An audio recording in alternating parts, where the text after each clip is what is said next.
الحمد لله نحمده ونصلي على رسوله الكريم أما بعد فأعوذ بالله من الشيطان الرجيم بسم الله الرحمن الرحيم والذين لا يدعون مع الله إلها آخر ولا يقتلون النفس التي حرم الله إلا بالحق ولا يزنون ومن يفعل ذلك يلقى أثاما يضاعف له العذاب يوم القيامة ويخلد فيه مهانا۔ سورہ فرقان کی آیت نمبر 68 اور 69۔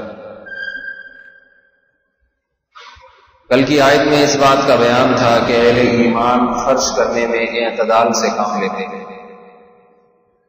افراط اور تفریط کے درمیان میں خرچ کرتے ہیں۔ آج ایک اور صفت بیان کی، لا يدعون مع اللہ الہا آخر،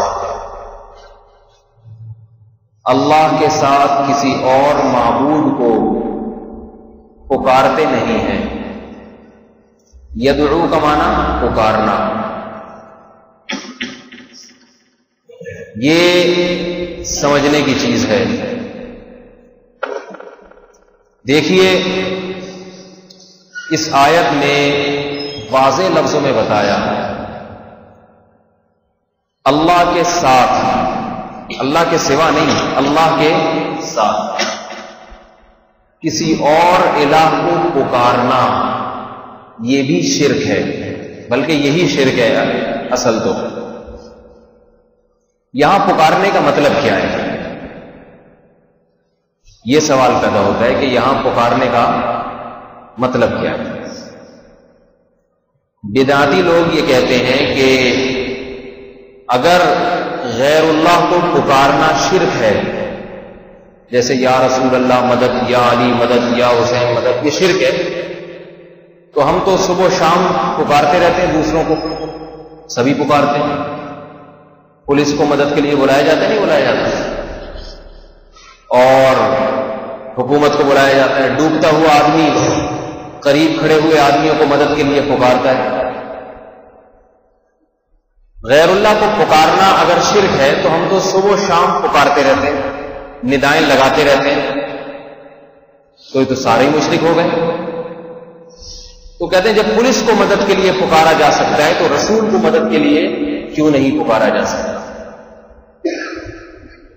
اس کے دو جواب ہیں۔ یہ اشکال سمجھ میں آیا؟ اعتراض سمجھ میں آیا؟ اس اعتراض کے دو جواب ہیں، ایک ہے الزامی، ایک ہے تحقیقی۔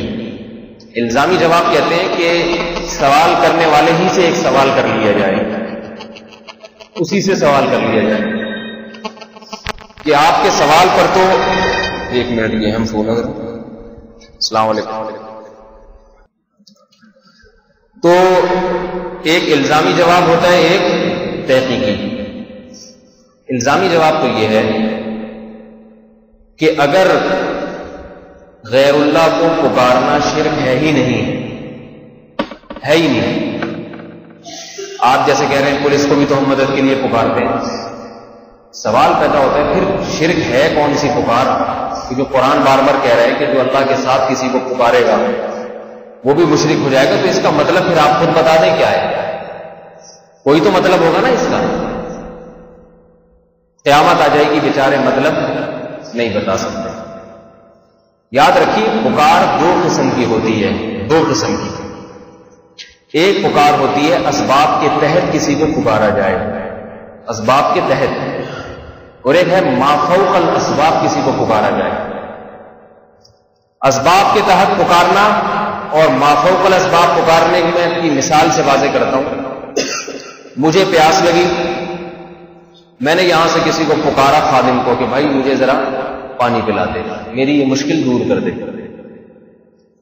تو وہ کیا کرے گا؟ یہ تھوڑی کہ بادلوں کو انگلی سے اشارہ کرے گا اور پانی برسنا شروع ہو جائے گا۔ وہ اسباب، اس کو اللہ نے دو ٹانگیں دی ہیں، ان دونوں ٹانگوں سے چل کے جائے گا، ہوا میں اڑ کے نہیں جائے گا۔ کولر کا نلکا کھولے گا، پانی کی یہ خاصیت ہے کہ ہمیشہ اوپر سے نیچے گرتا ہے، اللہ نے پانی میں یہ صلاحیت رکھی ہے ہمیشہ اوپر سے نیچے گرے گا، لہذا پانی جیسے گرنے لگے وہ گلاس رکھ دے گا تاکہ زمین پہ گرنے کے بجائے گلاس میں بھر جائے. یہ تمام چیزیں ایسی ہیں جن کی سائنٹیفک لاجک ہے. یہ کوئی ہوائی کام نہیں ہو رہے، ماوراء العقل کام نہیں ہو رہے. سمجھ میں آ گئی نا بات؟ اور پھر دونوں ٹانگوں سے چلتا ہوا آئے گا، آپ کو گلاس پکڑا دے گا. آپ گلاس اپنے منہ کے قریب لے کے جائیں گے، الٹے لیں گے. پانی کی خاصیت ہے اوپر سے نیچے جانا، لہذا وہ الگ سے پھسلتا ہوا آپ کے پیٹ میں چلا جائے. آپ کی پیاس بجھ گئی تو آپ یہ کہہ سکتے ہیں اس آدمی نے میری پیاس بجھائی ہے. لیکن وہ اسباب اختیار کر کے، جو اسباب اللہ نے پیاس بجھانے کے لیے دنیا میں پیدا کیے، ان اسباب کو اختیار کیا. سمجھ میں آ رہی ہے بات؟ تمام چیزوں میں یہی ہے. ڈاکٹر سے کہتے ہیں مجھے میری بیماری کو صحت دے دیں. آپ اگر ڈاکٹر سے کہتے ہیں مجھے صحت چاہیے، ڈاکٹر سے آپ نے بیماری کی شفا مانگی، تو ڈاکٹر سے شفا مانگنے کا مطلب یہ نہیں ہوتا کہ ڈاکٹر صاحب کو کچھ اسباب صحت کے کچھ ایسے اختیارات ہیں کہ لا علاج مرض کو چھو کریں اور اس کا علاج ہے. ڈاکٹر کیا کرے گا؟ وہ تمام وہ کام کرے گا جن کی کوئی سائنٹیفک لاجک ہے. وہ خون ٹیسٹ کرے گا، خون کی مشینیں ہیں، مشینوں کے ذریعے ان سے تجسس کرے گا، غور کرے گا اس میں جراثیم کون سے ہیں. ملیریا کے جراثیم ہے، کیونکہ مجھے کچھ دن پہلے ملیریا ہوا تھا، مجھے آج کل وہی جراثیم سمجھ میں آ رہے ہیں زیادہ. تو وہ اس کے لیے یا تو گولیاں کھلائے گا ان جراثیم کو مارنے کے لیے، یا ٹیکے لگائے گا. ان ٹیکوں کا کام ہے کہ وہ ملیریا ہی کے جراثیم کو مارتے ہیں، باقی جسم کو چھیڑ چھاڑ نہیں. لہذا بندہ 3-4 دن میں فٹ فاٹ ہو کے گھومنا شروع کر دے گا. تو ہم یہ کہہ سکتے ہیں کہ اس کو ڈاکٹر کے ہاتھ سے شفا ملی ہے. لیکن یہ شفا ڈاکٹر نے وہ اسباب اختیار کیے ہیں جو اللہ نے شفا کے لیے دنیا میں پیدا کی. یہ دوائیں اللہ نے پیدا کی ہیں زمین میں، کیمیکل اللہ نے پیدا کیے جن کو جوڑ توڑ کے دوائیں بنائی جاتی ہیں. صحیح ہے بخاری کی حدیث، ما انزل اللہ من داء الا انزل له شفاء. خدا نے زمین پر کوئی بیماری ایسی پیدا نہیں کی ہے جس کی شفا پیدا نہ کی ہو، جس کی دوا پیدا نہ کی ہو. علیم من علیم و جہل من جہلا. جس نے جاننا تھا اس نے جان لیا، اور جو جاہل رہا وہ جاہل رہا. اللہ نے ہر بیماری کی دوا پیدا کی ہے. اگر کسی کے پاس علم نہیں ہے تو وہ اس کی اپنی جہالت ہے. اگر ڈاکٹر کینسر کا علاج دریافت نہیں کر سکے، اس کا یہ مطلب نہیں ہے کہ کینسر کی دوا اللہ نے پیدا نہیں کی ہے. اس کا مطلب ہے ڈاکٹر وہ اس دوا پر ابھی مطلع ہوئے نہیں. ممکن ہے مستقبل میں دریافت ہو جائے. اگر اور اس قسم کے بہت سے لا علاج مرض ان کی اگر دوا نہیں ہے تو دوا نہ ہونے کا مطلب یہ نہیں کہ ہے نہیں، ڈاکٹروں کی تحقیق وہاں تک پہنچی نہیں. تو ڈاکٹر ہمیں شفا دیتا ہے تو حقیقت کیا ہے کہ وہ اسباب اختیار کرتا ہے جو اللہ نے شفا کے لیے دنیا میں پیدا کیا ہے. اس لیے ہم شفا کی نسبت ڈاکٹر کی طرف جو کرتے ہیں یہ نسبت مجازی یا کہلاتی ہے. مجازی کا مطلب حقیقی نہیں ہے. اس لیے حقیقی نہیں ہے کہ ڈاکٹر کا اپنا کمال تو نہیں ہے، تو اس نے وہی جو اللہ نے دوائیں پیدا کی ہیں وہی دوائیں آپ کے جسم میں داخل کر دی. اپنا تھوڑی کمال ہے اس میں. ایک آدمی کو میں نے روٹی لا کے پکڑائی کہ غریب کو دے دینا روٹی، بھوکا آدمی آ رہا ہے. غریب آیا، آپ نے روٹی اس کو دے دی. غریب دیکھنے میں سمجھے گا کہ اس نے میرا پیٹ بھرا ہے، لیکن حقیقت میں بھرنے والا وہ ہے جو اس کو روٹی دے کر گیا ہے. یہ تو صرف ذریعہ بن رہا ہے، وسیلہ بن رہا ہے اس کو روٹی پکڑانے کا. اصل تو میں ہوں جس نے اس کو روٹی دی ہے. تو اصل تو خدا ہے جس نے یہ ساری دوائیں، یہ جڑی بوٹیاں، یہ ساری زمین میں پیدا کی. ڈاکٹر اور محققین کیا کرتے ہیں؟ ان پہ ریسرچ کر کے دریافت کرتے رہتے ہیں. یہاں ایک علمی نکتے کی بات بھی آپ کو بتا دوں کہ یہ جو اکثر لوگ کہتے ہیں نا کہ ڈاکٹر، یہ سائنسدانوں کی موبائل کیسی بہترین ایجاد ہے. آپ پاکستان سے امریکہ بات کرتے ہیں اور یہاں سے امریکہ، کینیڈا، آپ کی ابھی جو میرے پاس فون آیا تھا کینیڈا سے آیا تھا جن صاحب، کینیڈا سے بات ہو رہی ہے 1 منٹ میں، وہاں سے آواز. تو بعض لوگ اس کو سائنسدانوں کا کمال سمجھتے ہیں. حقیقت میں یہ سائنسدانوں کا کمال نہیں ہے اگر آپ غور سے دیکھیں. اس لیے کہ سائنسدانوں نے ایسی کوئی چیز ایجاد نہیں کی ہے جو آپ کی آواز کو سیکنڈوں میں یہاں سے کینیڈا یا امریکہ پہنچا دے. سائنسدانوں نے کسی ایسی چیز کو ایجاد نہیں کیا ہے، نہ ایجاد کر سکتے ہیں. ایجاد کہتے ہیں کسی چیز کو عدم سے وجود میں لانا. کوئی چیز ہے نہیں، آپ اس کو بنا لیا، آپ نے بنایا کچھ نہیں ہے. سائنسدان مطلع ہوتے ہیں کہ اللہ کی بنائی ہوئی چیزوں پر. مطلع ہونے کا مطلب کیا ہے؟ ایک سائنسدان تحقیق کر رہا تھا، اس نے تحقیق میں اس کی یہ بات سامنے آئی کہ کچھ شعائیں، کچھ ریز ایسی ہیں پیدا کی ہیں. مثال کے طور پر یہ جو مقناطیسی لہریں ہیں نا، نارتھ اور ساؤتھ پول پہ جو 360 سال میں اپنے چکر مکمل کرتی ہیں، 360 سال میں یہ مقناطیسی لہریں زمین کے گرد گھومتی رہتی ہے. 360 ہے یا 62 سال میں وہ اپنا ایک دور مکمل کرتی ہیں، نارتھ اور ساؤتھ پول سے نکلنے والی لہریں. یہ کیسے دریافت ہوئی؟ ایک سوئی اس نے دیکھی پانی پہ رکھ کے، تو ہمیشہ سوئی گھوم کے ایک سمت کو جاتی تھی. اس نے کہا یہ کیوں ہو رہا ہے بھائی؟ ایک سرا سوئی کا ایک جانب، دوسرا سرا دوسری جانب، ادھر ادھر کیوں نہیں؟ اس پہ تحقیق کرتے پتا چلا کہ زمین کے گرد مقناطیسی لہروں کا ایک جال ہے. تو دیکھو اس نے مقناطیسی لہریں ایجاد نہیں کی ہیں، دریافت کی ہے کہ اس میں، اس جہان میں اللہ نے اور بہت سارے ایسے جہان پیدا کیے ہیں جو ہمیں نظر نہیں آتے مگر وہ موجود ہیں. دو مقناطیس آپس میں چپکتے ہیں، اس پہ تحقیق کی چپک کیوں رہا ہے بھائی؟ نہ گوند لگی ہوئی ہے، نہ دونوں کی کوئی آپس میں پہلے سے محبت اور سلام ہوا ہے. لوہے کے قریب مقناطیس کو لا کے رکھا، مقناطیس کے بڑے بڑے پہاڑ ہوتے ہیں سمندروں میں، دیکھا کہ یہ کیا وجہ ہے؟ نہ کوئی سلام دعا، نہ کوئی محبت، نہ کوئی آپس میں رشتہ داری، مگر لوہے کے قریب جب بھی مقناطیس کو لاؤ پھڑاک کر کے چپک جائے گا. تو اس پہ انہوں نے ریسرچ کیے، تجربے کیے، تو پتا چلا کہ اس سے لہریں کچھ ایسی ریز نکل رہی ہیں جو کھینچتی ہیں. تو انہوں نے کہا ان ریز سے کیا کیا کام کیا جاتا ہے؟ اس قسم کی بہت ساری ریز دریافت ہوئی ہیں. دریافت کا مطلب سمجھتے ہیں؟ جیسے کھدائی ہو رہی ہے، سونا نکل آیا. اب یہ تھوڑی کہیں گے سونا ایجاد کیا ہے، موجود تھا بھائی، کھدائی کے درمیان نظر آ گیا. لوہا سائنس نے ایجاد نہیں کیا ہے. انزلنا الحدید، اللہ فرماتے ہیں ہم نے لوہا زمین میں نازل کیا ہے. تو کھدائی کے درمیان، کھدائی کے دوران دریافت تم نے کیا ہے. پھر اس لوہے کی خاصیت ہوئی کہ تم نے آگ میں ڈالا تو پگھل گیا وہ. تمہیں یہ بھی پتا چلا اچھا اس کو تو پگھلا کے مختلف شکلیں بھی دی جا سکتی ہیں. تو یہ ساری چیزیں ایجاد نہیں، ایجاد ہم مجازن کہتے ہیں، یہ دریافت ہے. مطلع ہو جانا کسی راز پر، خدا کی بنائی ہوئی چیز پر مطلع ہو جانا. تو ریڈیائی لہروں پر مطلع ہوئے ہو. ان ریڈیائی لہروں جب دریافت ہوئی، یعنی سائنسدانوں نے دیکھا کہ اس قسم کی لہریں ہیں، دیکھا کہ ان لہروں کی خاصیت کیا ہے، اس پہ تجربے ہوئے تو پتہ یہ چلا کہ یہ ایسی طاقتور لہریں ہیں کہ آواز کو ان لہروں میں تبدیل کیا جا سکتا ہے. اور یہ لہریں سیکنڈوں کے اندر امریکہ سے پاکستان پہنچ سکتی ہیں. ان لہروں پر مطلع ہوئے، دیکھا کہ ان لہروں کو کیسے قابو کیا جا سکتا ہے. بہرحال ایک لمبا پروسیس چلا، ترقی کرتے کرتے موبائل ایجاد ہو گیا. پھر انہوں نے دیکھا ان لہروں میں خدا نے یہ طاقت رکھی ہے کہ یہ صرف آواز کو منتقل نہیں کر سکتی، آپ کے جسم سے جو روشنی ٹکراتی ہے اس روشنی سے جو وہ روشنی کی لہروں کو ریڈیائی لہروں میں تبدیل کیا جا سکتا ہے. وہ ریڈیائی لہریں ریورس ہو کے دوبارہ روشنی کی لہروں میں تبدیل ہو سکتی ہے. پتہ یہ چلا کہ اچھا ہم ایسے کیمرے، اچھا یہ جو پھر ویڈیو کیمرہ بنایا سائنسدانوں نے، یہ بالکل انسانی آنکھ کو دیکھ کے بنایا. ایک سائنسدان نے ہمارے سامنے ہمیں خود بتایا کہ انسانی آنکھ کو دیکھ کے بنایا کہ انسانی آنکھ تصویر کیسے بناتی ہے. جو عمل انسانی آنکھ میں ہو رہا ہے، انہوں نے کہا یہی ہم اگر شیشے ویشے لگا کے کر دیں، لگا کے کرا، کامیاب تجربہ، وہی عمل ہو رہا ہے اس میں، وہی عمل ہو رہا ہے. وہاں بھی ایجاد نہیں ہوا. یہ دیکھا گیا ہے کہ خدا کیسے روشنی کی لہروں کو ریڈیائی لہروں میں تبدیل کرتا ہے اور پھر کیسے اس عمل کو ریورس کر کے دوبارہ روشنی کی لہروں میں تبدیل کر دیتا ہے. اس عمل کو دیکھا گیا، مطلع ہوا اس راز پہ کہ بھائی یہ کام تو ہم بھی مصنوعی طریقے سے بھی کیا جا سکتا ہے. اس طرح سے ویڈیو کیمرے ایجاد ہوئے اور سیکنڈوں کے اندر آپ اسکائپ پہ بیٹھ کے بات کریں. امریکہ میں، کینیڈا میں وہ بندہ ادھر بیٹھا ہوگا، ادھر رات کے 12 بج رہے ہوں گے، ادھر دن کے 12 بج رہے ہوں گے.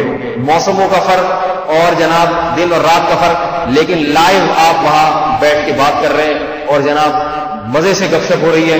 تو انسان حیران ہوتا ہے یار سائنس نے کیا کمال کیا، یہاں سے وہاں پہنچا دیا. تو ٹھیک ہے سائنسدانوں کی ذہانت کا اس میں یقیناً دخل ہے، لیکن ان میں سائنسدانوں نے ایجاد کچھ بھی نہیں کیا، کچھ بھی ایجاد نہیں کیا. تمام چیزیں خدا نے جو بنائی ہوئی تھی، جو محیر العقول چیزیں اللہ نے آسمان میں چھوڑی ہوئی، عقل کو حیران کر دینے والی. یہ ریڈیائی لہروں کا اتنی جلدی سفر کر کے پہنچ جانا سیکنڈوں کے اندر کسی سائنسدان کا کمال نہیں ہے. یہ لہروں کی طاقت اور قوت ہے جو خدا نے پہلے سے پیدا کی ہے. یہ کسی سائنسدان نے پیدا نہیں کی ہے، آگ اللہ نے پیدا کی ہے. اب دیکھیں ایک آدمی آگ سے لوہے کو جلا کے پگھلا کے مختلف شکلوں میں تبدیل کر دیتا ہے. تو اب اگر آپ کہیں یار کتنا طاقتور آدمی ہے، یہ لوہار کتنے طاقتور ہوتے ہیں، لوہے کی پلیٹیں بناتے ہیں، اسلحہ بناتے ہیں، یہ بڑے طاقتور، سے کہا جائے گا یہ طاقتور نہیں ہے، یہ آگ پر مطلع ہو گئے ہیں۔ انہوں نے ایک دفعہ آگ جلتی ہوئی دیکھی، انہوں نے کاغذ ڈالا تو پتا چلا کہ یہ تو کاغذ کو جلا دیتی ہے۔ انہوں نے کہا اس کو اگر مزید ایندھن ڈال کے بھڑکایا جائے تو کیا ہوگا؟ یہ آگ کی طاقت کا اندازہ لگایا کہ بھئی اس کو اگر بھٹی بنا کے جلایا جائے تو صرف کاغذ کو نہیں جلاتی، لوہے، سونے، فولاد کو بھی پگھلا دیتی ہے۔ تو اب آگ ایجاد نہیں ہے، ایجاد نہیں ہے۔ اللہ فرماتے ہیں سورہ واقعہ میں کہ ہم نے اس آگ کو پیدا کیا ہے۔ آگ کا خالق کون ہے؟ اللہ ہے۔ سمجھ میں آ رہی ہے نا بات؟ تو یہ تمام چیزیں اللہ کی پیدا کرتے، اس لیے ہم انسانوں کی طرف جب نسبت کرتے ہیں نا کہ ڈاکٹر کے ہاتھ سے شفا ملی ہے، یہ نسبت ہے مجازی۔ مجازی کا مطلب ظاہری طور پر اس کی طرف نسبت کی جا رہی ہے۔ ابھی حقیقت مجاز کی تعریف آپ کیا سمجھیں گے؟ ظاہری طور پر نیت نسبت کی جا رہی ہے، حقیقت میں ایمان یہی ہوتا ہے کہ اللہ نے شفا دی۔ تو یہ تمام کام جو ڈاکٹر کر رہا ہے، پانی پلانے والا اس سے آپ مدد لے رہے ہیں، پولیس سے آپ مدد لے رہے ہیں، سیلاب میں آپ ڈوب رہے ہیں، آپ نے پولیس کو ہیلپ لائن اول تو ملانے کی ضرورت نہیں ورنہ ڈوب ہی جائیں گے، لیکن کہیں اور کی پولیس آپ لے لیں تو اگر نہیں بھی ڈوبنا ہوگا تو تھوڑے بہت مدد کا امکان ہوگا، وہ بھی ختم کر سکتے ہیں۔ تو آپ نے ہیلپ لائن فون ملایا تو فوراً ہیلی کاپٹر آ جائیں گے بچانے کے لیے۔ اب ڈوبتے ہوئے آدمی کی کشتی کو پار لگا دینا، یہ تو ہم کہتے ہیں نا یہ تو اللہ ہی کر سکتا ہے، لیکن بندہ دھکا لگا کے بندہ بھی کر سکتا ہے، دھکا لگا کے اسباب اختیار کر کے۔ دھکا ایک سبب ہے، دھکا لگائے گا، 4 آدمی کشتی کو سہارا دے کے پار لگا سکتا ہے۔ یہ تمام چیزیں کس کے تحت ہیں؟ اسباب کے تحت۔ شرک وہاں ہوتا ہے جہاں اسباب سے ہٹ کے کسی کو پکارا جائے۔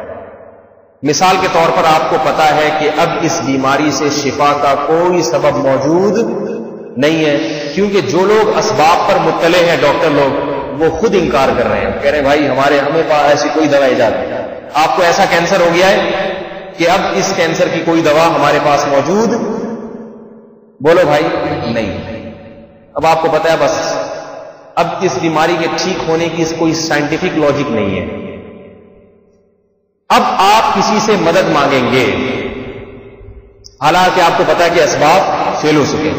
اب ایسی ذات سے مدد مانگی جا سکتی ہے جو کسی کام کے کرنے میں اسباب کا محتاج نہیں ہے۔ اب ایسی ذات سے مدد مانگی جا سکتی ہے، وہ ایسی ذات ہے جو نہ صرف یہ کہ کچھ کرنے میں اسباب کا محتاج نہیں، بلکہ سارے اسباب کو فیل کرنے کی طاقت بھی رکھتا ہے۔ وہ بغیر آگ کے جلا سکتا ہے اور آگ میں ٹھنڈا رکھ سکتا ہے۔ ابراہیم علیہ السلام کو آگ میں جو ٹھنڈا رکھا، بردن و سلامن رکھا، یہ ابراہیم نے خود نہیں رکھا، یہ اللہ نے فرمایا ڈال دو آگ میں، پھینک دو آگ میں۔ میں اگر نہیں چاہوں گا، آگ ایک سبب ہے جلانے کا، لیکن میں اس سبب کو فیل کر دوں گا۔ تو جو اسباب کو فیل کرنے کی طاقت رکھتا ہے وہ بغیر سبب کے کام بنانے کی بطریق اولا طاقت رکھتا ہے۔ دیکھیں مردہ میں جان ڈال دینا، اس کا آج تک کوئی سائنٹیفک لاجک، ڈاکٹر کہتے ہیں جو مر گیا گیا، اب دوبارہ زندہ نہیں کیا جا سکتا، اس کو ناممکن ہے۔ قبر میں جو مردے پڑے ہوئے ہیں اگر کوئی دوا ایسی نہیں ہے، لہذا ہم آج تک کسی مردے کو زندہ کرنے کے لیے کسی ڈاکٹر صاحب کے پاس نہیں گئے۔ لیکن اللہ کیا فرماتے ہیں؟ میں ان مردوں میں جان ڈالوں گا۔ یہ اشکال مشرکین نے اللہ پہ بھی کیا، بھلا مردوں میں جان کیسے؟ یہ تو گل سڑ کے ہڈیاں ختم۔ تو اللہ نے فرمایا کہ لخلق السماوات والارض اکبر من خلق الناس، فرمایا جس نے آسمانوں اور زمینوں کو پہلی دفعہ بنا دیا جب کچھ بھی نہیں تھا، کوئی میٹیریل نہیں تھا، نہ مادہ، نہ پانی، نہ آگ۔ کچھ بنانے کے لیے کچھ تو ہونا چاہیے نا۔ آپ اینٹیں بناتے ہیں تو آگ ہونی چاہیے، اگر پنجاب میں بنائیں گے تو آگ ہونی چاہیے، کراچی میں بنائیں گے کچھ مزدور ہونے چاہیے، کچھ جناب ریتی بجری، یہ ساری چیزیں ہونی چاہیے۔ اللہ فرماتے ہیں میں نے بنایا کچھ بھی نہیں تھا۔ وہ سائنسدان تو کہتے ہیں کہ ایک دھماکہ ہوا اور یہ کائنات ٹوٹ کے علیحدہ ہو گئی، لیکن سوال پیدا ہوتا ہے جب دھماکہ جس چیز میں ہوا وہ چیز کس دھماکے سے وجود میں آئی؟ کوئی چیز تھی جس میں دھماکہ ہوا نا اور وہ ٹوٹ کے علیحدہ ہوئی، تو پہلی بات تو یہ کہ دھماکہ کیا کس نے؟ بغیر کیے کسی کوئی دھماکہ خود سے ہو سکتا ہے کیا؟ اور جس چیز کو دھماکے سے توڑا جا رہا ہے وہ ٹوٹنے والی چیز جو مادہ ہے، میٹیریل ہے، وہ کہاں سے آیا؟ اگر وہ توانائی سے پیدا ہوا ہے تو توانائی کہاں سے آئی؟ تو اللہ نے کن کی طاقت سے، کن کی طاقت ہو جا ہو گئی، بس وہ محتاج نہیں ہے۔ تو اللہ فرماتے ہیں وَهُوَ أَهْوَنُ عَلَيْهِ، جس نے اتنے بڑے بڑے آسمان کلمہ کن کی طاقت سے پیدا کر دیے اور پانی کے قطرے سے انسان بنا دیا، یہ طاقت اس کے ہاتھ میں ہے، تو وہ تمہیں دوبارہ پیدا کیوں نہیں کر سکتے؟ تو جب چاہے دوبارہ لوٹا دے گا۔ اور فرمایا کہ بلا وَهُوَ الْخَلَّاقُ الْعَلِيمُ، وہ بہترین پیدا کرنے والا ہے، اور بلا وَهُوَ بِكُلِّ خَلْقٍ عَلِيمٌ، ہر طرح سے پیدا کرنا جانتا ہے۔ تو اسباب کا محتاج نہیں ہے۔ ایسی ذات جو کچھ کرنے میں سبب کی محتاج نہ ہو، وہ ذات الہ ہوتی ہے، اور وہ صرف کس کی ذات ہے؟ اللہ کی ذات۔ یہ آج یہ توحید کے مفہوم کو ذرا اچھی طرح سمجھیں، توحید کسے کہتے ہیں اور شرک کسے کہتے ہیں، آج بہت سے لوگوں کو پتہ ہی نہیں۔ وہ ذات جو کچھ بھی کرنے میں اسباب کی محتاج نہ ہو، وہ الہ بننے کے لائق ہے، معبود بنانے کے لائق ہے، وہ اس لائق ہے کہ اس کے سامنے سر جھکائے جائے۔ باقی تو سب محتاج ہے نا، تو ان کے سامنے سر کیوں جھکائیں؟ وہ ایک چیز کے محتاج ہیں، بعض چیزوں میں وہ ہمارے محتاج ہیں۔ ڈاکٹر صاحب علاج کرنے میں محتاج، مسئلہ پوچھنے میں مفتی صاحب کے محتاج، صحیح ہے نا؟ اس لیے کہ انہوں نے اسباب اختیار کیے علم حاصل کرنے کے۔ اور اگر مولوی صاحب نماز پڑھانے میں کسی کے محتاج نہیں ہے، علاج کرانے میں ڈاکٹر صاحب کے محتاج، سب ایک دوسرے کے محتاج ہیں۔ اگر آپ کہیں بالکل جاہل آدمی وہ اس کا کوئی محتاج نہیں، تو جاہلوں کے تو لوگ زیادہ محتاج ہوتے ہیں، اس لیے کہ مزدور پیشہ جتنے بھی ہیں یہ تو سارے پڑھے لکھے نہیں ہوتے۔ اگر سارے مزدور ہڑتال کر دیں تو دنیا میں کسی کا بھی کوئی کام نہ ہو۔ بھنگی قوم جتنی بھنگیوں کی محتاج ہے، اتنی دنیا میں کسی کی نہیں۔ میں کہتا ہوں بس یہ ہڑتال کا مرض سب میں ٹھیک ہے، بھنگیوں میں نہ ہو۔ جس دن بھنگیوں نے ہڑتال کا اعلان کر دیا، وہ دن قیامت بن کے ہم سے گزرے گا پوری پاکستان پہ۔ آئیوا سمجھے، بھنگیوں کی ہڑتال کا تصور کریں، نتیجہ کیا نکلے گا؟ کیا ہم اور آپ گٹر صاف کریں گے؟ ہم اور آپ نجاستیں اٹھا سکتے ہیں؟ کسی میں طاقت نہیں ہے اتنی۔ تو اس لیے معبود وہ ذات ہوتی ہے جو کسی کی محتاج نہ ہو، کسی سبب کا بھی محتاج نہ ہو۔ اور جو یاد رکھو، چھوٹا کام کرنے میں کسی سبب کا محتاج نہیں ہے، وہ بڑا کام کرنے میں کسی سبب، کیونکہ اس کا مطلب ہے کہ وہ کچھ کرنے میں اسباب کا محتاج نہیں، تو اس کے لیے مشکل کام آسان کام سب برابر ہے۔ جب کن کی طاقت سے سب کچھ ہو سکتا ہے تو چھوٹا کام بھی ہو سکتا ہے اور بڑا کام بھی ہو سکتا ہے۔ تو اس کے لیے کوئی کام مشکل یا آسان یہ ہمارے لحاظ سے ہے، اللہ کے لحاظ سے نہیں۔ تو اب یاد رکھیں، اب توحید کو سمجھنا آسان ہوگا کہ کسی کے بارے میں یہ نظریہ رکھنا کہ اسے یہ اسباب سے ہٹ کے کچھ اختیارات رکھتا ہے، سارے اختیارات رکھتا ہے، تو بھی ایسا آدمی مشرک ہے، اور یہ نظریہ رکھے کہ سارے تو نہیں، کچھ اختیارات رکھتا ہے، یہ بھی مشرک ہے۔ اللہ فرماتے ہیں میں نے اسباب سے ہٹ کے کسی کو کسی بھی قسم کا کوئی اختیار نہیں دیا، نہ میں نے دیا نہ خود سے اس کے پاس ہے۔ مشرکین جو شرک کرتے تھے نا، وہ یہ نہیں کہتے تھے کہ اللہ کے علاوہ بھی خود سے کوئی معبود ہے، اور وہ اس کو خود سے اللہ نے، یعنی وہ خود مختار ہے۔ مشرکین یہ کہتے تھے کہ اللہ تعالیٰ نے اپنے بعض نیک بندوں سے خوش ہو کر چند چیزوں کے اختیارات ان کو بھی دے دیے ہیں۔ قرآن میں جس شرک کا بیان ہے وہ یہ والا شرک ہے۔ آج کے جو مشرکین ہیں نا، جب ہم یہ بات کرتے ہیں نا کہ بھئی اسباب سے ہٹ کے اختیارات تو اللہ کو ہیں، لہذا اسباب جب سے انسان مایوس ہو جائے، اس وقت جس ذات کو پکارا جائے گا وہ پکار صرف کس کو کی جا سکتی ہے؟ اللہ کو۔ اللہ کے علاوہ اگر کسی کو پکارا، ایسا آدمی کافر ہے، مشرک ہے۔ اور یہ جو قرآن میں بار بار آتا ہے نا، یدعون لا یدعون مع اللہ، اللہ کے سوا کسی کو نہیں پکارتے، یہاں پکارنے سے مراد یہ والی پکار ہے۔ نہیں آ رہی بات سمجھ میں؟ باپ لوگ کی سمجھ میں ہی نہیں آ رہی تو بات بیان کرنے کا فائدہ کیا ہے؟ ایک دو مثالیں اور دے دیتا ہوں جلدی۔ آج کے بعد پھر میرا بیان ذرا 2-4 دنوں کے بعد ہوگا۔ کل بھی بیان کہیں اور ہے میرا، پرسوں بھی کہیں بیان ہے، اور پرسوں کے بعد کون سی رات آئے گی؟ کل کون سی رات ہے؟ 20ویں رات ہے نا کل، یہ 21ویں ہے۔ پہلے 21ویں رات ہے، کل بیان ہے، اس کے بعد ہے 22ویں رات، 22ویں رات کو بھی کہیں بیان ہے، اس کے بعد 23ویں رات، اس میں بھی کہیں بیان پہلے سے بکنگ ہے، اس کے بعد آئے گی 24ویں رات، 24ویں رات کو پھر اس کے بعد میرا بیان ہوگا، پھر 25ویں رات کو بھی کہیں بیان بک ہے، 26ویں رات کو یہاں ختم قرآن ہے ہمارے یہاں، 27ویں رات کو بھی کہیں بیان کی پہلے سے بکنگ ہے، تو اس لیے اب بیانات ایک آدمی میرا ہو سکے گا، اور یہ جو 1-2 راتوں میں جہاں بیان نہیں ہے ان میں بھی ممکن ہے کہ کہیں پہلے سے بکنگ ہو جائے. اس لیے آپ آج تھوڑا شوق اور رغبت سے یہ سوچ کے سن لیں، ہو سکتا ہے مولوی صاحب کو ہم اس رمضان میں آخری دفعہ سن رہے ہوں، نہیں سننے تو 1-8 دفعہ اور شاید سن لیں آپ لوگ، تو ابھی بیانات کا سیٹ اپ جو ہے نا ختم ہو جائے گا. سمجھ آ رہی ہے بات؟ تو یہ توحید کے مفہوم کو ذرا اچھی طرح سے سمجھ لیں. تو اس کی کئی مثالیں ہیں. اب ایک مثال میں اور 1-2 مثالیں اور دے دیتا ہوں. آپ سمندر میں ڈوب رہے ہیں، اللہ نہ کرے، کشتی میں بیٹھے ہوئے یا دریا میں ایک کنارے سے ایک کشتی پار لگا دینا، یہ اکثر نعتوں میں آتا ہے نا، میری کشتی پار لگا دینا، تو یہ کشتی کی پار لگانے کی مثال دیتا ہوں. آپ کی کشتی درمیان میں جا کے اٹک گئی، نہ ادھر جا رہی ہے نہ ادھر جا رہی ہے. اب آپ نے کیا کیا؟ ظاہر ہے آپ پہلے تو ملا سے مدد مانگیں گے کہ بھائی تھوڑا ہاتھ طریقے سے چلاؤ، ذرا زور زور سے چپو چلاؤ تاکہ میری کشتی اس پار ہو جائے. اس میں اگر آپ اس سے کہتے ہیں بھائی تو میری کشتی کو پار لگا دے، یہ شرک نہیں، یہ لفظ شرک نہیں، کیونکہ اس کے پار لگانے کا مطلب یہ کہ چپو کو گھماؤ، یہ مطلب ہے. اگر آپ کا مطلب یہ نہیں ہے کچھ اور ہے تو وہ شرک ہو جائے گا، لیکن عام طور پر یہی مطلب ہے. اگر اس کے چپو خراب ہو گئے تو آپ قریب کھڑے ہوئے لوگوں سے بولتے ہیں بھائی ہماری کشتی پار لگاؤ. کیا مطلب ہے؟ کوئی وہاں سے رسی وسی پھینکو جسے پکڑ کے ہم اس طرف کو آ جائیں. رسی بھی اگر نہیں ہے تو 2-4 آدمی تیر کے آ کے دھکا لگا دیں. صحیح ہے. اور اگر یہ بھی ممکن نہیں ہے، نہریں اتنی بڑی ہیں کہ نہ کوئی تیر کے آ سکتا ہے، کنارہ اتنا دور ہے کہ وہاں سے رسی پھینکنا ممکن نہیں ہے، موبائل آپ کے بند ہو گئے، پولیس کے ذریعے ہیلی کاپٹر منگوانا بھی ممکن نہیں، ملا کے ہاتھ سے چپو چھوٹ کے پانی میں ڈوب چکے ہیں، یا ملا ہی بیچارہ پانی میں الٹ گیا ہے، گر گیا ہے، اور آپ میں سے کسی کو کشتی نہیں چلانی آتی. اب اگر آپ مدد کے لیے پکاریں گے تو ایسی ذات کو پکاریں گے جو آپ کی کشتی کو پار لگانے میں ہواؤں کی محتاج نہیں ہے، کسی کے دھکے کی محتاج نہیں ہے، چپو کی محتاج نہیں ہے، ہیلی کاپٹروں کی محتاج، بولو بھائی، نہیں. سمجھ آئی؟ اب اگر آپ کہیں گے اے اللہ تو میری کشتی کو پار لگا دے،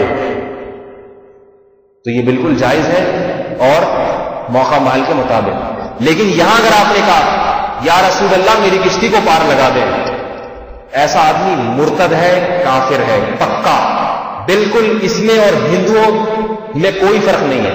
360 بتوں کے سامنے جھکنے والا، گائے کا پیشاب پینے والا، اور ایک ایسے موقع پہ یا رسول اللہ مدد کا نعرہ لگانے والا، دونوں گندے پلید نجس جن کا مسجد حرام میں داخلہ منع.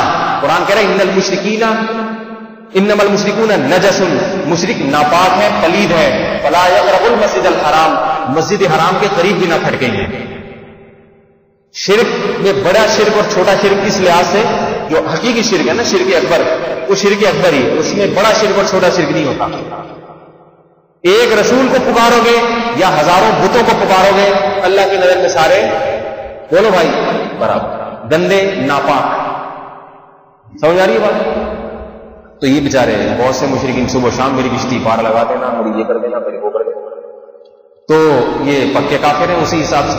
اب اس بات کا مشرکین جو آج کل کے لیٹسٹ ورژن آیا ہوا ہے نا مشرکین کا، وہ یہ جواب دیتے ہیں کہ بھائی دیکھو، ہم پہلی بات تو یہ کہ رسول کے بارے میں یہ نہیں کہتے کہ اللہ، رسول کے بارے میں ہم یہ کہتے ہی نہیں کہ رسول کے پاس خود سے کچھ اختیارات ہیں. ہم کہتے ہیں کسی ولی کے پاس اختیارات نہیں، بلکہ ہوا یہ ہے کہ اللہ تعالیٰ اپنے بعض ایک بندوں سے جب بہت زیادہ خوش ہوتا ہے تو اللہ تعالیٰ انہیں چند چیزوں کے اختیارات دے دیتے ہیں. آئی بات سمجھ کہ اللہ تو اسباب سے ہٹ کے اختیارات ہیں. اللہ کہتے ہیں چلو اولاد دینے کا اختیار میں نے تمہیں دے دیا. ایک تو ڈاکٹر کے پاس اختیار ہوتا ہے، وہ تو دواؤں والا نا، اسباب اختیار کرے گا.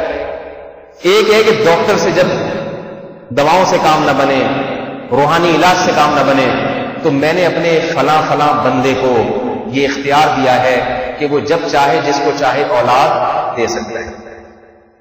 سمجھ میں آ رہی ہے بات؟ تو وہ کہتے ہیں کہ یہ عطائی اختیارات ہیں، ذاتی اختیارات نہیں. اور اللہ جب چاہے یہ اختیارات چھین بھی سکتا ہے، اور ان اختیارات کو استعمال کرنے میں اگر اللہ نہ چاہے تو وہ اختیارات استعمال کر بھی نہیں سکتے. یہ بھی شرط لگاتے ہیں. لیکن یہ تمام شرطیں فضول ہیں، ان شرطوں کا کوئی فائدہ نہیں ہے۔ جس کا یہ عقیدہ ہے کہ اللہ نے اپنے رسولوں کو، اپنے پیغمبروں کو یا اپنے اولیاء اللہ کو سارے اختیارات دے دیے ہیں یا کچھ اختیارات دے دیے ہیں اسباب سے ہٹ کے، تو وہ بھی اسی طرح پکا کافر ہے جس طرح مندروں میں جانے والا ہندو کافر ہے، کیونکہ اللہ نے پورے قرآن میں جس بات کی نفی بار بار کی ہے وہ اسی کی ہے کہ میں نے ان کو کسی قسم کے کوئی بھی اختیار نہیں دیا۔ کسی پیغمبر کو اولاد دینے کا اختیار نہیں ہے، علاج کرنے کا ہو سکتا ہے، اولاد دینے کا نہیں ہو سکتا۔ علاج ایک الگ چیز ہے، وہ تو اس کی تو سائنٹیفک لاجک ہوتی ہے نا۔ کسی پیغمبر کو کسی کی کاروبار میں ترقی یا برکت دینے کا اختیار بولو بھائی نہیں دیا۔ کیوں؟ وجہ اس کی قرآن نے بیان کیا ہے کہ اللہ کا کوئی وزیر نہیں ہے، نائب نہیں ہے۔ دیکھو صدر کو، صدر مملکت جو ہے نا، صدر مملکت وہ چونکہ محتاج ہے، اکیلا ساری سلطنت چلا نہیں سکتا۔ ویسے ہمارے صدر مملکت کو ویسے بھی چلا سکتے ہیں، لیکن بہرحال عام طور پہ جو صدر مملکت ہوتے ہیں وہ اکیلے نہیں چلاتے، وہ اپنے اختیارات کو بانٹتے ہیں، تقسیم کرتے ہیں۔ چور کو پکڑنے کے اختیار پولیس کے محکمے کے حوالے، میں نہیں، صدر صاحب کہتے ہیں میں نہیں آؤں گا چور پکڑنے، یہ اختیارات میں نے تمہیں دیے۔ اور جناب تنخواہوں کا اختیار فلاں، ہر ادارے میں اختیارات کو تقسیم کیا جاتا ہے، تب نظام مملکت چلتا ہے، اکیلا انسان نہیں کر سکتا۔ اللہ فرماتے ہیں کہ مجھے کسی کو اختیار دینے کی ضرورت ہے ہی نہیں، میں اکیلا ہی سارے کام کر سکتا ہوں۔ سمجھ آ رہی ہے نا بات؟ میں نے اپنا وزیر کسی کو بھی نہیں بنایا، مجھے ضرورت ہی نہیں۔ اور دوسری بات کہ میں اپنی مملکت میں، اپنی سلطنت میں شرک کو برداشت نہیں کرتا۔ وجہ اس کی ہے کہ اگر میں اختیارات دے دوں تو نتیجہ یہ نکلے گا کہ کبھی جب کوئی کام پڑے گا لوگوں کو، کبھی مجھے پکاریں گے اور کبھی میرے ولی کو پکاریں گے، جبکہ میں یہ چاہتا ہوں کہ لوگ خالص عبادت اگر کریں تو خالص کس کی کریں؟ میری کریں۔ جب مصیبت میں پھنسیں صرف مجھے پکاریں، میرے سوا کسی پیغمبر کو، کسی ولی کو، کسی فرشتے کو، کسی کو بھی نہیں پکاریں۔ میں یہ چیز غیرت کے خلاف ہے، میں یہ چیز برداشت نہیں کرتا۔ سمجھ میں آ گئی؟ پہلی بات مجھے ضرورت نہیں ہے، دوسری بات میں یہ برداشت نہیں کرتا، غیرت کے خلاف ہے۔ تیسری بات کہ بندوں کو بھی اس کی ضرورت نہیں ہے۔ صدر تو اختیارات اس لیے بانٹتے ہیں کہ ہر بندہ صدر تک پہنچ نہیں سکتا۔ مثلا کسی کو نوکری چاہیے، کسی کو جناب کوئی مقدمہ کرنا ہے تو عدالت کو اختیارات دیے بھائی یہ کام آپ کریں، یہ کام آپ کریں۔ اگر صدر صاحب کے پاس اتنا، ہر آدمی کی صدر صاحب کے پاس پہنچ جاتا، صدر صاحب کس قسم کے، تو ہماری ضرورت بھی ہے کہ اختیارات صدر صاحب تقسیم کریں۔ اللہ فرماتے ہیں کہ یہاں تمہاری ضرورت بھی نہیں ہے، اس لیے کہ میں ہر ایک کی بات ہر وقت بغیر کسی واسطے کے براہ راست سنتا ہوں۔ جس نے پرچی دینی ہے براہ راست مجھے دے دے۔ لاکھوں لوگ، لاکھوں کروڑوں لوگ ایک وقت میں مختلف دعائیں مانگ رہے ہوں، میں ہر ایک کی دعا اسی طرح سنتا ہوں جیسے اس کے سوا کسی کی نہ سن رہا ہوں۔ اتنی اچھی طرح مجھے سمجھ میں آتی ہے۔ پہاڑوں کے اندر چیونٹی اگر کوئی چل رہی ہوگی، اس کے چلنے کی آواز سنتا ہوں میں۔ ایک وقت میں کتنے لوگ اللہ کے سامنے سجدہ کرتے ہیں، کتنے لوگ اللہ سے دعائیں مانگتے ہیں۔ اللہ تعالیٰ یہ نہیں کہتے بھائی پہلے ایک آدمی کو فارغ ہونے دو، الفلاحیہ والے پہلے تراویح میں دعا مانگ کے فارغ ہو، پھر حبیبیہ کی طرف آؤں گا پہلے۔ کبھی ایسا ہوا؟ سب پکار رہے ہوں، سب ایک وقت میں کروڑوں لوگ پکار رہے ہوں، ہر ایک کی پکار کو سنتا بھی ہے، سمجھتا بھی ہے، اور بہت اچھی طرح سے سنتا ہے، بہت اچھی طرح سے سمجھتا ہے۔ خلط نہیں ہو۔ جبکہ تمام پیغمبر، تمام اولیاء، کسی کے پاس آپ جائیں، دو آدمی بھی ایک وقت میں بولیں گے نا کیا کہ بھائی پہلے ایک کی سننے تو اس کے بعد آپ پلیز، اس کے بعد آپ کا نمبر ہے، وہ نہیں سن سکتے، صدر بھی نہیں سن سکتا۔ اس لیے اللہ نے کہا کہ مجھے اختیارات تقسیم کرنے کی ضرورت نہ مجھے نہ تمہیں کہ میں اپنے اختیارات تقسیم کروں۔ تم جس نے جس ٹائم جو چیز مانگنی ہو براہ راست مجھ سے مانگے۔ ایک وقت میں کروڑوں لوگ مانگیں گے، میں ہر ایک کی سنوں گا، اور ہر ایک کی ایک وقت میں پکار کا جواب دینے کا مجھ میں طاقت اور قوت ہے۔ آئی بات سمجھ؟ جلدی جلدی اس بات کو میں سمیٹتا ہوں۔ دوسری بات یہ ہے اس اشکال کا بھی مشرکین، آج کل کے جو لیٹسٹ ورژن چل رہا ہے نا مشرکین کا، وہ اس اشکال کا بھی جواب دیتے ہیں۔ وہ پتہ ہے کیا جواب دیتے ہیں؟ کہہ رہے ہیں یہ تو بات ہی غلط ہے، اللہ نے جو اختیارات دیے، نبی کو چاند کے ٹکڑے کرنے کا اختیار دیا تھا یا نہیں دیا تھا؟ نبی نے چاند کے اشارے کیے 2 ٹکڑے ہو گئے.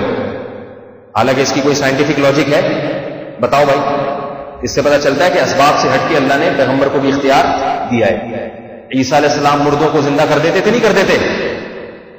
میرا خیال ہے میں انگلش میں بیان کر رہا ہوں, سمجھ میں نہیں آ رہا آپ لوگوں کو. کرتے تھے نا. قرآن میں جگہ جگہ مردے کو قم باذن اللہ کھڑا ہو گیا بس. عیسیٰ علیہ السلام کوڑ کے مریض پہ ہاتھ پھیرتے بھلا چنگا ہو جاتا. چنگا بھلا ہوتا ہے, بھلا چنگا ہوتا ہے, بہرحال جو بھی ہوتا ہے, چنگا بھلا ہو جاتا تھا یا بھلا چنگا ہو جاتا تھا, ٹھیک ٹھاک. مادرزاد نابینا, مادرزاد نابینا کو آنکھیں دینے کی کوئی دوا ایجاد نہیں, نہ اس زمانے میں ہوئی نہ آج ہوئی. سمجھ آ رہی ہے نا بات؟ تو حضرت عیسیٰ علیہ السلام اس کی آنکھوں پہ ہاتھ پھیرتے, اس کی بینائی لوٹ آتی. اور آگے چلے, روبوٹ تو ایجاد ہوا, اب بھی اتنی ترقی کے بعد ایجاد ہو گیا, مگر روبوٹ میں جان آج بھی نہیں ڈالی جا سکتی. ایسا حساس ہو جائے کہ لطیفہ سنائے تو ہنسے, اور اس کو جناب آپ کوئی غم کی بات سنائے تو روئے. وہ انسان کے بٹن پہ چلتا ہے, روح نہیں ہے اس میں, کیونکہ سائنس ہی کہتی ہے کہ روح نہیں ڈالی جا سکتی. روح نہیں ڈال سکتی, ممکن نہیں ہے, اس کی کوئی لاجک نہیں ہے. حضرت عیسیٰ علیہ السلام کو روبوٹ بھی نہیں بناتے تھے, سادہ پرندہ بنایا چکنی مٹی کا, پرور بنایا, ایسے کر پھونک ماری پرندہ بن کے اڑ گیا. کہتے ہیں دیکھو اللہ نے پیغمبر کو اختیار دیا کہ نہیں دیا. حضرت موسیٰ علیہ السلام لاٹھی کو زمین پہ پھینکتے اور وہ سانپ بن جاتی ہے, بغیر کسی جادو کے, نظر کا دھوکہ بھی نہیں, حقیقت میں اژدہا بن جاتی. تبھی تو جادو کا ایمان لے گئی, تو واقعی بن گئی اژدہا. تو کہتے کیوں نہیں دیے تو ہیں. نبی نے اپنی 5 انگلیاں پانی میں داخل کی اور انگلیوں سے پانی پھوٹ پڑا, صحابہ کی پیاس بجھ گئی. حالانکہ پانی اتنا نہیں تھا, تو اسباب سے ہٹ کے نبی نے صحابہ کی پیاس بجھائی ہے.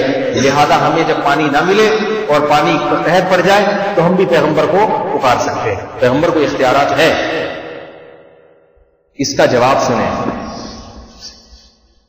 اللہ رب العزت نے نہ حضرت موسیٰ کو یہ اختیار دیا کہ لاٹھی کو سانپ بنائیں, نہ نبی کو یہ اختیار دیا کہ چاند کے 2 ٹکڑے کریں, نہ حضرت عیسیٰ کو یہ اختیار دیا کہ مردوں میں جان ڈالیں, نہ حضرت عیسیٰ کو یہ اختیار تھا کہ جس کی بینائی نہیں ہے اس کی بینائی واپس لوٹا دیں, نہ ان کو یہ اختیار تھا کہ کوڑ کے مریض کو شفا دے دیں. کسی قسم کا کوئی اختیار اللہ نے حضرت عیسیٰ, حضرت موسیٰ, محمد صلی اللہ علیہ وسلم کو نہیں دیا. معجزہ اور کرامت کی حقیقت یہ ہے کہ ہاتھ پیغمبر کا ہوتا ہے, کام کرنے والا 100% اللہ ہوتا ہے. ذرا بھی پیغمبر کے ارادے کا اس میں دخل نہیں ہوتا, ذرہ برابر بھی. اس کے بہت سارے دلائل ہیں. نبی علیہ الصلوۃ والسلام کو اگر زمین پہ بیٹھ کے چاند کے 2 ٹکڑے کرنے کا اختیار دیا ہوتا تو بار بار جب مشرکین مکہ آ کے پیغمبر سے کہتے کہ آپ زمین پہ اشارہ کریں اور نہر جاری ہو جائے, پیغمبر جواب میں کیا فرماتے, هل كنت الا بشرا رسولا, میں تو بشر ہوں, انسان ہوں, مجھ سے ایسی چیزوں کے مطالبے کیوں کرتے ہو؟ میں نے اگر یہ دعویٰ کیا ہوتا کہ میں یہ سب کچھ کر سکتا ہوں تو مجھ سے مطالبہ کرتے. اور بہت ساری چیزوں کے مطالبے کیے, ہر مطالبے کا جواب نہیں دیا. بعض کا جواب دیا, بعض کا جواب دیا, اور وہ جواب اس وقت دیا جب اللہ نے وحی کی کہ آپ اشارہ کریں ہم چاند کے ٹکڑے کر دیں گے. جب اللہ نے کہا کہ نہیں کروں گا یا آپ اشارہ کریں گے میں زمین سے چشمہ جاری نہیں کروں گا, اللہ کے نبی نے نہیں کی. آپ کو بتا تو میری انگلی کے اشارے سے نہیں ہوگا یہ کام. اگر حضرت موسیٰ علیہ السلام لاٹھی کو سانپ بنانے کا اختیار ہوتا تو ہر بار لاٹھی ڈالنے سے پہلے وحی کا انتظار نہ کرتے. قرآن کا مطالعہ کریں, حضرت موسیٰ نے کسی موقع پہ لاٹھی خود سے زمین پہ نہیں ڈالی ہے, کبھی بھی نہیں ڈالی. پہلی دفعہ جب کوہ طور پہ گئے ہیں, قرآن کہتا ہے موسیٰ علیہ السلام سے اللہ نے فرمایا وما تلک بیمینک یا موسیٰ, اے موسیٰ تیرے دائیں ہاتھ میں کیا ہے؟ موسیٰ کو نہیں پتا تھا یہ ایسی ٹیکنیکل قسم کی چیز ہے, اسے زمین پہ پھینکوں گا اژدہا بن جائے گی. فرمایا ہی عصا, یہ تو میری لاٹھی ہے, اتوکل علیہا, اس میں ٹیک لگاتا ہوں, واہش بہا علی غنمی, درختوں کے پتے جھاڑتا ہوں, اپنی بکریوں کو کھلاتا ہوں, ولی فیہا مآرب اخری, اور بہت سارے کام ہیں. یہ نہیں کہا کہ ایک کام یہ بھی ہے کہ اژدہا بنا کے لوگوں کو ڈراتا ہوں یا سانپ کھا جاتا ہے, یہ کہیں ذکر نہیں آیا. القیٰ یا موسیٰ, اے موسیٰ ذرا اسے زمین پہ پھینکنا. سورہ طٰہٰ میں پہلی دفعہ جب موسیٰ علیہ السلام کی لاٹھی سانپ بن رہی ہے, الفاظ سنے قرآن کے, القیٰ یا موسیٰ, اے موسیٰ پھینک دے زمین پہ. ابھی تک موسیٰ کو پتا نہیں ہے کہ یہ کیا بن جائے گی. اگر پہلے سے پتا ہوتا تو ڈر کے بھاگتے تھوڑی. وہ تو بس کہہ رہے ہیں اللہ تعالیٰ جیسے جیسے کہہ رہے ہیں کرتے چلے جاؤ. القیہا یا موسیٰ، اے موسیٰ زمین پہ پھینک دے. فالقاہا، پھینک دیا. فاذا ہی حیۃ تسعیٰ، ایک تیز رفتار سانپ بن کے دوڑنے لگی. حضرت موسیٰ علیہ السلام خوف سے بھاگے، بھئی یہ سانپ کہاں سے آ گیا. ولم یعقب، پیچھے مڑ کے بھی نہیں دیکھا، پیچھے مڑ کے نہیں دیکھا، ایسے خوف سے بھاگے. اگر اختیارات ہوتے کیوں خوف سے بھاگے؟ کہتے میں نے بنائی ہے، میں جب چاہوں گا لاٹھی بنا دوں. یہ سانپ پالنے والے ڈرتے ہیں سانپوں سے، ان کو پتا ہے ہمارے اختیار، ہم جب چاہیں گے اس کو ڈبے میں بند کر دیں گے، جب چاہیں گے باہر نکال دیں گے. تو موسیٰ علیہ السلام ڈر کے بھاگے. پتا تھا کہ یہ کام موسیٰ علیہ السلام نہیں کر رہے، ان کو تو پتا بھی نہیں تھا یہ لاٹھی بنے گی کیا. ولم یعقب، پیچھے مڑ کے نہیں دیکھا. ہم نے فرمایا اقبل یا موسیٰ ولا تخف، اے موسیٰ ڈر نہیں، واپس پلٹ اور اس کو پکڑ لے، سانپ کو پکڑ لے، ڈر نہیں. سنعیدھا سیرتھا الاولی، ہم اس کو دوبارہ پرانی حالت پہ لوٹا دیں گے، ہم لوٹا دیں گے. یہ نہیں کہ ہم تجھے یہ اختیارات دیتے ہیں کہ جب تو پکڑے گا لاٹھی بنے گی، جب پھینکے گا سانپ بنے گی، ایسا نہیں.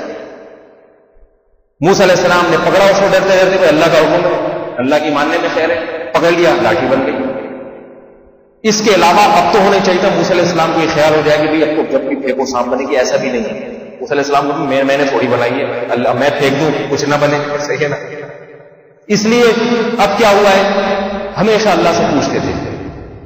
آپ دیکھیں جب جادوگروں سے مقابلہ ہوا تو وہاں بھی قرآن کہہ رہا ہے کہ جب جادوگروں نے رسیاں پھینکی تو سانپ بن کے حضرت موسیٰ کی طرف دوڑنے لگی. فأوجس فی نفسہ خیفۃ موسیٰ، وہاں بھی موسیٰ دل میں خوف زدہ ہوئے.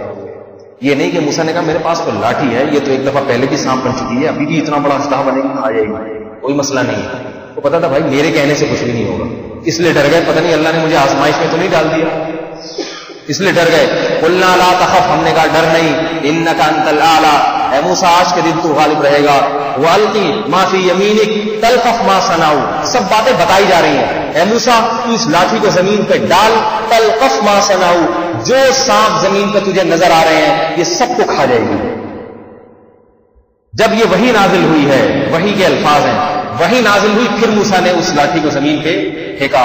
تمام باتیں بتا رہی ہیں. بنی اسرائیل جب بھاگے ہیں سمندر کی طرف اور پھنس گئے، دیکھا پیچھے فرعون آ رہا ہے، موسیٰ علیہ السلام نے فرمایا انما ربی، اللہ مدد کرے گا. خود سے لاٹھی سمندر پہ نہیں ماری، پتا تھا کہ میں تھوڑی سمندر کو توڑ سکتا ہوں. بس سوچنے لگے اللہ نے آج تک مدد کیا، اب بھی کوئی مدد کرے گا. اللہ فرماتے ہیں ہم نے موسیٰ سے کہا ان اضرب بعصاک البحر، اس بحر پہ لاٹھی مارو، لاٹھی مارو. ان کو نہیں پتا تھا ہوگا کیا، فرمایا لاٹھی مارو، اور اللہ نے سمندر کے 12 راستے بنا دیے. تو پیغمبر کی صرف لاٹھی کبھی ہاتھ استعمال ہو رہا ہے تاکہ لوگوں کو پتا چلے کہ یہ میرا بندہ ہے، میں اس کی مدد کر رہا ہوں، دیکھو کیسے کر رہا ہوں، تاکہ لوگوں کو یقین آ جائے یہ واقعی پیغمبر ہے، یہ اللہ کے ولی ہے. یہ بتانے کے کام کون کر رہا ہے؟ اللہ. اللہ نے ذرا بھی اختیار نہیں. یہی تمام معجزوں کا حال ہے.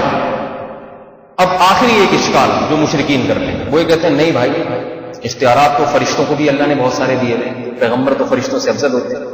بارش برسانے کے اختیار، ہم کہتے ہیں فلاں فرشتہ بارش برساتا ہے. موت کا فرشتہ لوگوں کی روحیں قبض کرتا ہے. کیا خیال ہے؟ ملک الموت جس کا نام لوگوں نے اسرائیل علیہ السلام رکھا ہوا ہے، اسرائیل کسی حدیث سے ثابت نہیں کہ موت کے فرشتے کا نام ہے. ہمیں اسرائیل علیہ السلام کے ذمہ ایسا کام نہ لگائیں جو جس کی ذمہ داری قبول کرنے کے لیے وہ تیار نہیں ہے. ممکن ہے وہی ہو لیکن بال کسی صحیح حدیث سے ثابت نہیں. ملک الموت کہنا چاہیے، موت کا فرشتہ جو بھی ہے اللہ کے، ایک سے زیادہ، بلکہ قرآن سے ثابت ہے کہ ایک سے زیادہ ہے موت کے فرشتے، ایک نہیں ہے. تو اب وہ کہتے ہیں دیکھو بارش برسانے کے اختیار بھی، زمین سے پودا بھی فرشتے نکالتے ہیں، اور بہت ساری چیزوں سے فرشتے ہماری حفاظت کرتے ہیں. لہو معقبات من بین یدیہ ومن خلفہ، بہت سارے فرشتے صبح و شام زمین پہ اترتے ہیں انسان کی حفاظت کے لیے. تو وہ کہتے ہیں دیکھو یہاں بھی اللہ تعالیٰ بادلوں سے، پھر لیلۃ القدر میں بھی فرشتے نازل ہوتے ہیں نا، مختلف قسم کے کام اللہ ان کو دیتے ہیں، جاؤ فلاں کو اولاد دو. جبریل علیہ السلام آئے تھے حضرت مریم کے پاس، آ کے کہا تھا لِأَهَبَ لَكِ غُلَامًا زَكِيًّا، اے مریم میں تجھے اولاد دینے کے لیے آیا ہوں.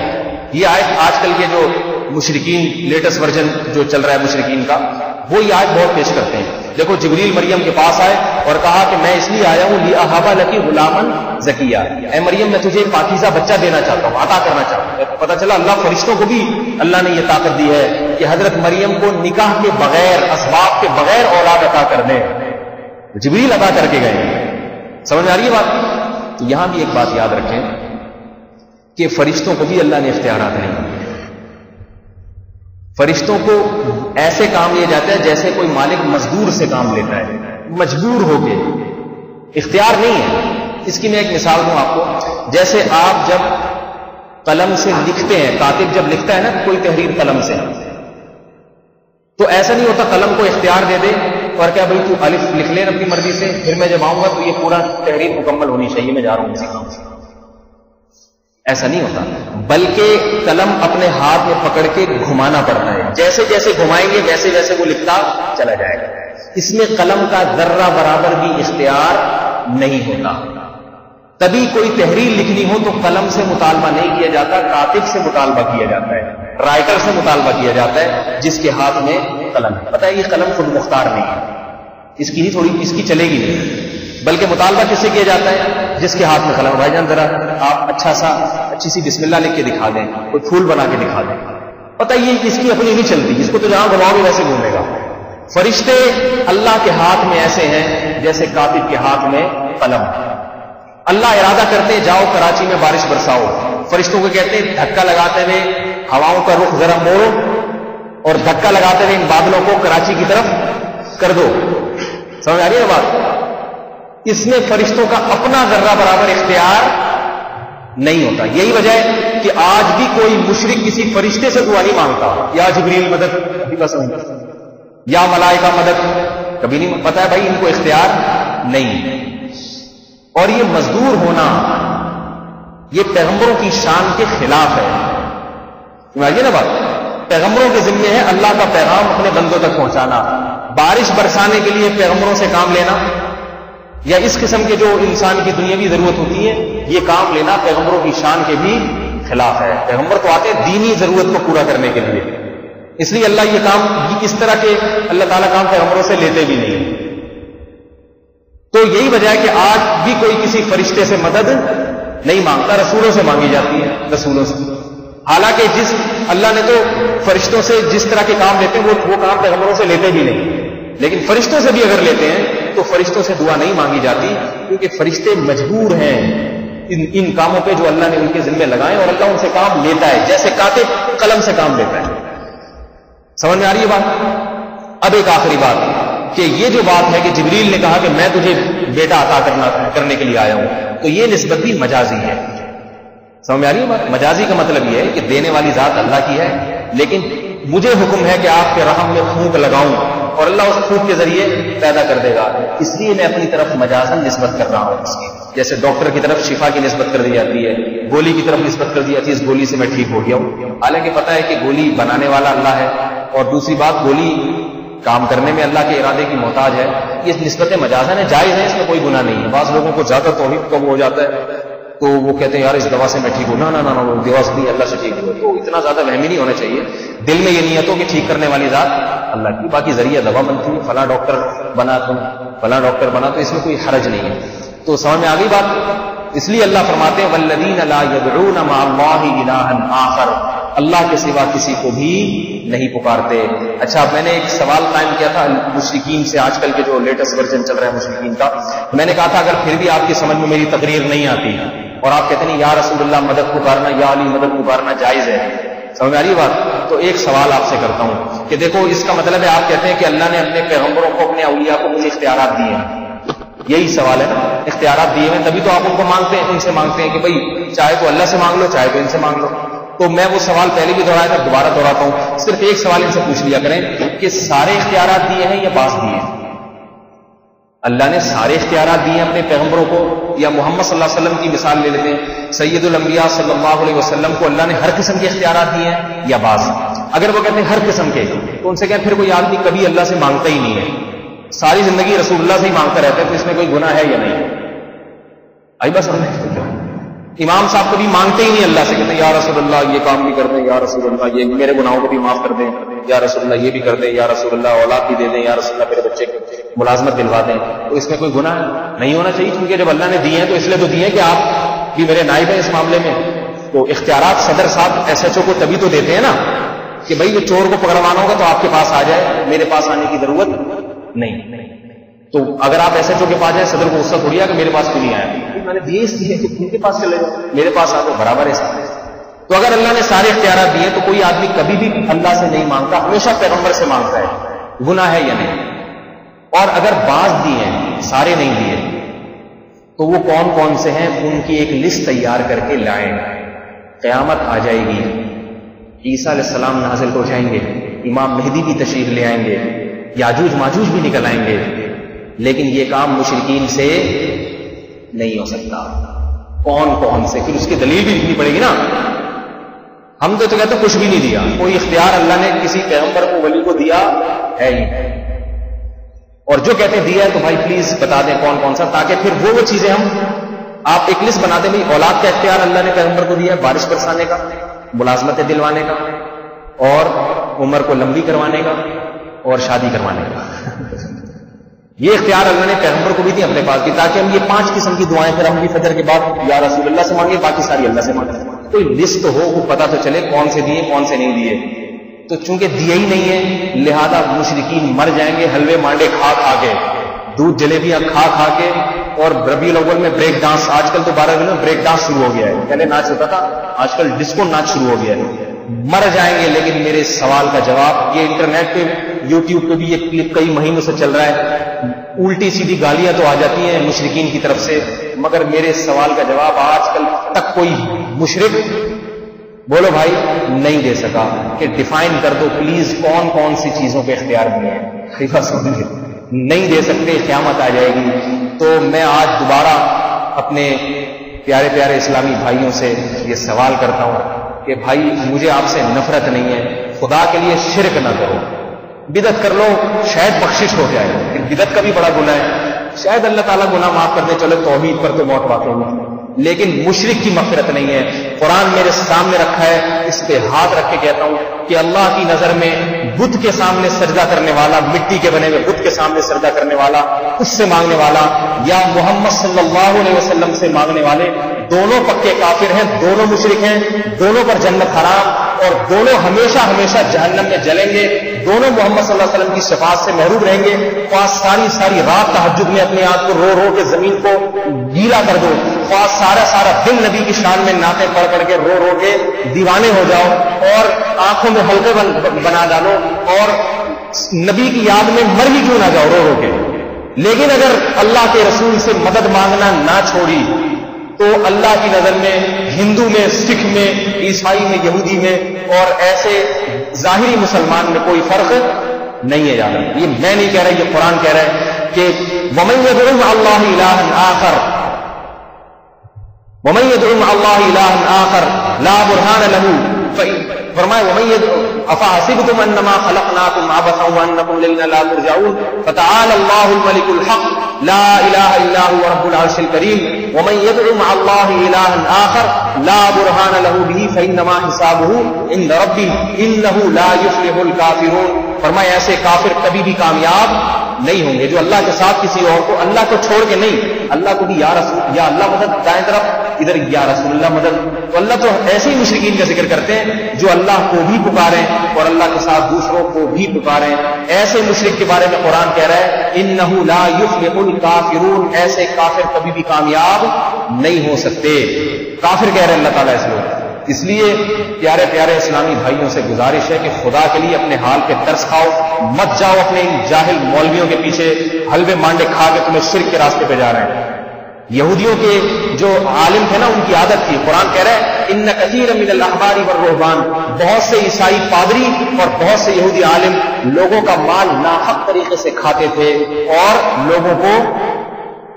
لوگوں سے تورات اور انجیل کی آیات چھپاتے تھے، غلط تعویلات کرتے تھے. یحرفون الکلم عن مواضعہ، بعض چھپاتے تو نہیں لیکن غلط تعویلات کرتے. کہتے انما انا بشر مثلکم کا مطلب یہ صاف مطلب تو میں تمہاری طرح کا انسان ہوں، لیکن اس کی تعویلات دیکھنے میں تمہاری طرح کا انسان ہوں. ویسے تو میں نور ہوں، دیکھنے میں بظاہر کیا ضرورت ہے ان قیدیں لگانے کی.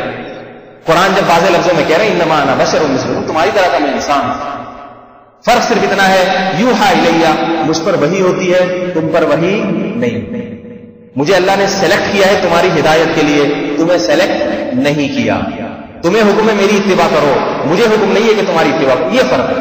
تو جو ہے اتنا فرق بیان کرو، کیوں پیغمبر کو ایسے بنا دیتے ہو جیسے عیسائیوں نے حضرت عیسیٰ علیہ السلام کو بنا ڈالا؟ کیوں پیغمبر کی شخصیت سے کھیلتے ہو؟ کبھی کہتے ہیں نور ہے، کبھی کہتے ہیں بشر نہیں ہے۔ نور ہے، آدم علیہ السلام کو اللہ نے مٹی سے بنایا نہیں بنایا، خلقہ من تراب، مٹی سے بنایا۔ محمد صلی اللہ علیہ وسلم آدم کی اولاد میں ہے یا نہیں ہے؟ تو وہ بھی تو مٹی کے ہوں گے۔ آپ کے والد عبداللہ مٹی کے، آپ کی والدہ آمنہ مٹی کی، آپ کے چچا عبد المطلب مٹی کے، پھر محمد صلی اللہ علیہ وسلم کی جتنی اولاد جو جسے سید کہا جاتا ہے آج بھی موجود ہے۔ ممکن ہے اس مجمع میں کوئی سید ہو، جا کے لیبارٹری ٹیسٹ کروا لو، مٹی کا ہے یا نور کا سید، پتہ چلے گا مٹی کا، بھائی گوشت گوشت کا خون کا بنا ہوا۔ تو جب یہ خون کا ہے تو ان کے نانا محمد صلی اللہ علیہ وسلم بھی خون اور گوشت گوشت کے بنے ہوئے انسان، خام خام اتنے واضح دلائل کو چھوڑ کے اوٹ پٹانگ قسم کی باتیں، اور جلسوں میں تو آج کل سیرت کے جلسوں میں اتنی حفوات بکواسات جو ہے نا، موضوع من گھڑت کس سے، مائی حلیمہ لے کے چلی، یوں ہوا، پھر دائیں طرف پوری برباد، کون بیٹھا ہوا تھا وہاں یہ ساری جو ہے نا وہ منظر دیکھنے کے لیے؟ جو صحیح بخاری میں، صحیح مسلم میں، سیاہ ستہ میں یا سیرت کی مستند کتابوں میں جو واقعات ہیں ان کو نقل کرو۔ لیکن خطیب آج کل اعتدال پہ نہیں رہتے، چاہے کسی مسلک کا ہو، چاہے دیوبندی ہو، چاہے اہل حدیث ہو، چاہے جناب وہ بریلوی ہو، کوئی بھی ہو، وہ کہتا ہے کہ جب تک میں اوٹ پٹانگ باتیں پبلک کے سامنے نہیں لاؤں گا تو واہ نہیں ہوگی، زیادہ ہانکتے ہیں، ہر آدمی ہانکتا ہے اوٹ پٹانگ۔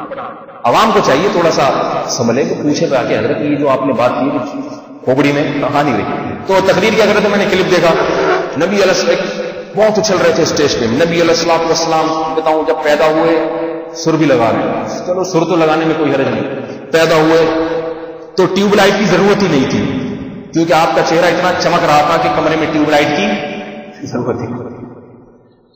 اب چھوڑ دی بیٹھے بیٹھے، کوئی جا کے پوچھے کہ بھائی اسی وقت چمکتا رہا یا موت تک اسی طرح چمکتا رہا؟ اگر موت تک اسی طرح چمکتا رہا تھا تو اللہ کے نبی جو اندھیرے میں چراغ استعمال کرتے تھے، ایسا تو کہیں بھی نہیں ہے کہ آپ علیہ السلام نے اپنے گھر میں کہاں کوئی چراغ نہ رکھو یا کوئی آگ نہ جلائے، کی ضرورت ہی نہیں ہے، ٹیوب لائٹ سے زیادہ چمک رہا ہوں۔ یہ تعریف ہو رہی ہے، یہ معاذ اللہ پیغمبر کی سیرت کا مذاق اڑایا جا رہا ہے۔ اوٹ پٹانگ باتیں کرنے کی ضرورت کیا ہے لوگوں کے سامنے؟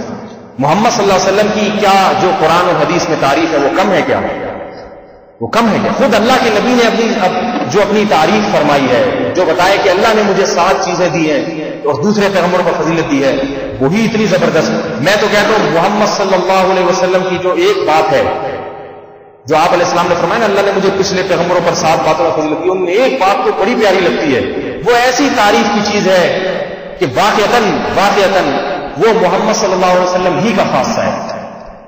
ان میں ایک تو نبی علیہ السلام کا قیامت کے دن شفاعت کرنا، یہ اللہ نے اختیار کس کو دیا؟ سب سے پہلے شافع کون ہوگا؟ محمد صلی اللہ علیہ وسلم۔ جب تک شفاعت شروع نہیں کریں گے حساب و کتاب شروع نہیں ہوگا۔ اور فرمایا جعل رزقی تحت ظل رمحی، یہ ایسی بات فرمایا اللہ نے میری روزی میرے نیزے کے سائے میں رکھی ہے۔ میری روزی کس میں رکھی ہے؟ نیزے کے سائے میں۔ یہ شاید آپ کو تو مزہ نہ آئے لیکن یہ ہے بڑا کمال ہے، کسی پیغمبر کی روزی نیزے کے سائے میں نہیں تھی۔ ہمارے نبی کو جو دین دیا گیا، کیونکہ وہ دین پوری دنیا میں غالب کرنے کی ذمہ داری لگائی گئی ہے، اس لیے بتایا کہ آپ کی امت ایسا جہاد کرے گی، ایسا جہاد کرے گی۔ بنی اسرائیل کو ایسے جہاد کا حکم نہیں تھا، موسیٰ بنی اسرائیل کے نبی تھے، حضرت عیسیٰ بنی اسرائیل کے نبی تھے، پوری دنیا پہ حکومت، پوری دنیا کے لوگوں کو دین میں داخل کرنا ان کی ذمہ داری نہیں تھی۔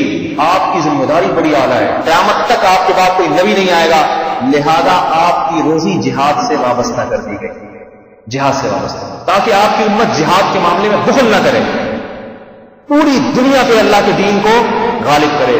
یہ کتنی بڑی نبی علیہ السلام کی زلفوں کا ذکر ہو رہا ہے، زلفیں والضحیٰ واللیل اذا، واللیل آپ کی زلفوں کی، واللیل تو میرے بھائی رات کی قسم ہے، قرآن رات کا معنی زلفوں سے لینا یہ کس حدیث سے ثابت ہے؟ والضحیٰ چاش کو کہتے ہیں، اس سے نبی کے رخسار مراد لینا کس حدیث سے ثابت ہے؟ اس میں کوئی شک نہیں کہ اللہ نے آدم علیہ السلام سے لے کے آج تک محمد صلی اللہ علیہ وسلم جیسا حسین اور جمیل پیدا نہیں کیا، اور آج کے بعد